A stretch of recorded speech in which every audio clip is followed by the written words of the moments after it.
Don't show off the art of quiet success in the bustling city of Eldridge, where skyscrapers pierced the clouds like ambitious dreams, lived a young architect named Elara Voss.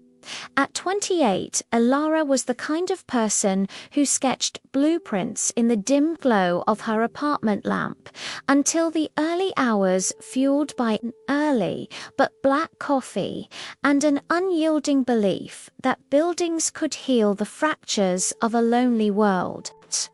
She wasn't born with a silver spoon. Her parents ran a modest bookstore in a forgotten corner of town where the scent of aged paper and her father's quiet wisdom shaped her. "Success isn't a shout," he'd say, turning a page with deliberate slowness. "It's the echo that lingers after the silence." Elara's big break came unexpectedly. Her firm, a mid-tier outfit squeezed between corporate giants, had entered her design for a community center in the city's overlooked industrial district. It was no grand monument, no glass facades screaming for attention, or LED lights flashing like a pop star's entourage. Instead, it was a humble weave of reclaimed brick, curved walkways that invited neighbors to linger, and a rooftop garden where weary souls could plant seeds of hope. She called it Haven's Thread, a nod to the invisible connections that bind people without fanfare. The competition was fierce. Rivals paraded their entries with lavish presentations, holographic models spinning in boardrooms, press releases touting revolutionary angles that were more spectacle than substance. One competitor, Marcus Hale, a slick-talking veteran with a podcast empire and a wardrobe of tailored suits, unveiled his designer towering ecodome with solar sails that doubled as billboards for his brand. "This isn't just architecture," he boomed at the public reveal, cameras flashing like fireworks. "It's a statement. A revolution you can Instagram." The crowd ate it up, murmuring approvals and snapping photos for their feeds. Marcus's name trended on social media overnight, his face plastered across architecture blogs with captions like "the future of urban boldness." Elara watched from the back of the room, her heart a quiet drum. She hadn't even prepared a speech. Her model sat on a simple wooden table, unadorned, its curves speaking for themselves. When her turn came, she spoke softly, her voice barely rising above the hum of air conditioning. "This space isn't meant to dominate the skyline," she said, tracing a finger along the miniature garden path. "It's meant to hold space for stories, for growth, for the people who need it most, without asking for applause." A few nods rippled through the audience, but the applause was polite, fleeting. Marcus's echoed long after that night. As Elara walked home through rain-slicked streets, doubt crept in like fog. Her phone buzzed with notifications, not congratulations, but shares of Marcus's triumph. Why not fight fire with fire? Her reflection whispered in the puddle at her feet. She could amp it up, hire a videographer for a drone shot reveal, seed influencers with teaser sketches, turn her quiet vision into a viral storm. Her mentor, an old draftsman named Theo, who'd retired to a cabin in the woods, had warned her once over chamomile tea. Chauffeurs build castles in the air. The quiet ones lay the foundations that last. But in the glow of her laptop screen, scrolling through Marcus's glowing reviews, Elara wondered if foundations were enough when the world craved spectacle. The next week, the judging panel announced the finalists.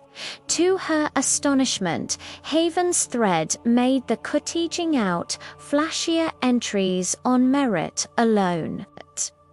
Marcus, of course, was there too, his team already plotting a victory party with live-streamed toasts.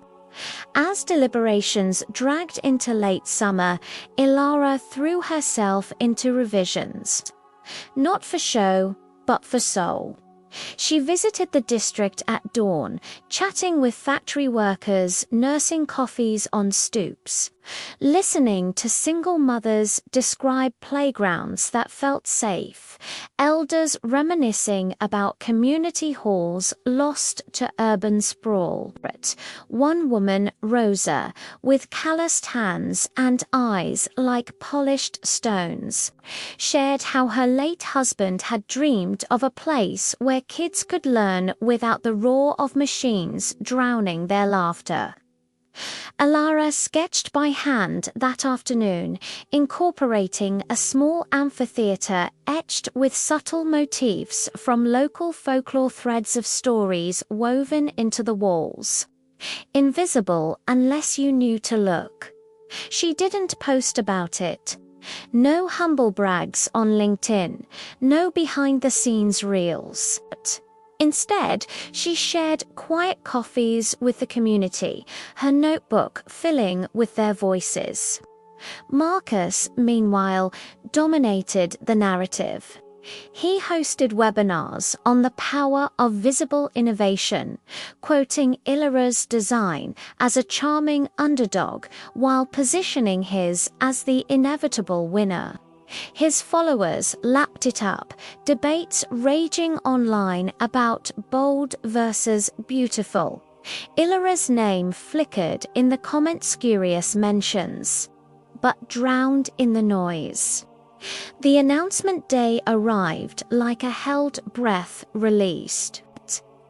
The panel, a mix of city planners, artists, and residents, gathered in a sunlit hall.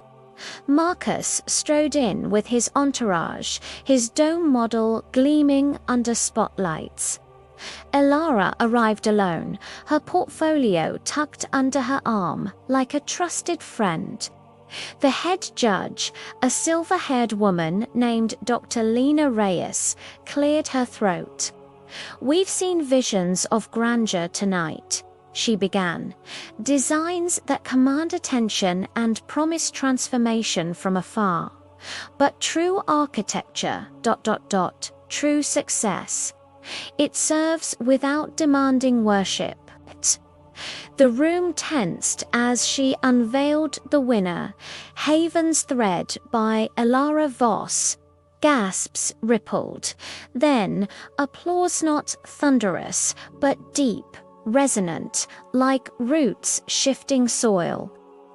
Rosa was there in the front row, her smile a quiet sunrise. The judges praised the design's empathy, its scalability for forgotten neighborhoods. The way it invited collaboration rather than imposing isolation. Marcus's dome, they noted kindly, was innovative, but it shone brightest in isolation, beautiful yet blind to the human threads it overlooked. In the weeks that followed, the real magic unfolded. Construction began under grey autumn skies. Elara on site daily, her boots caked in mud, directing crews with the same soft precision she'd used in her sketches. Word spread not through press kits, but through whispers. A muralist adding vibrant life to the walls. School groups planting the garden, families gathering for the first community potluck under the curved eaves.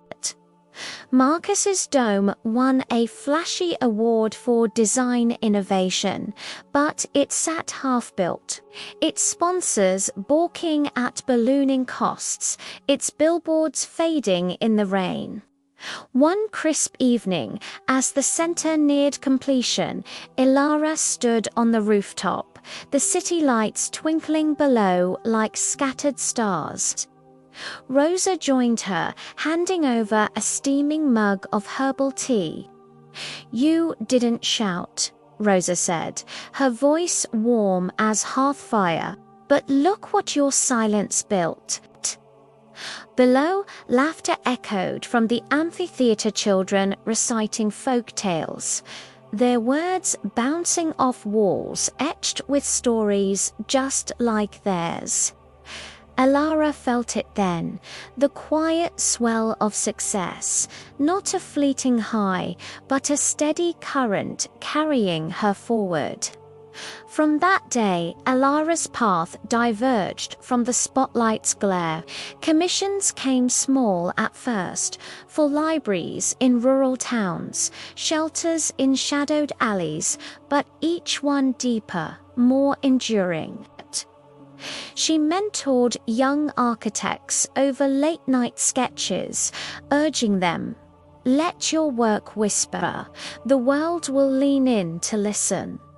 And in the bookstore of her childhood, her father dusted a new shelf, smiling as he placed her first published monograph there, not on a pedestal, but among the quiet volumes that shaped quiet lives.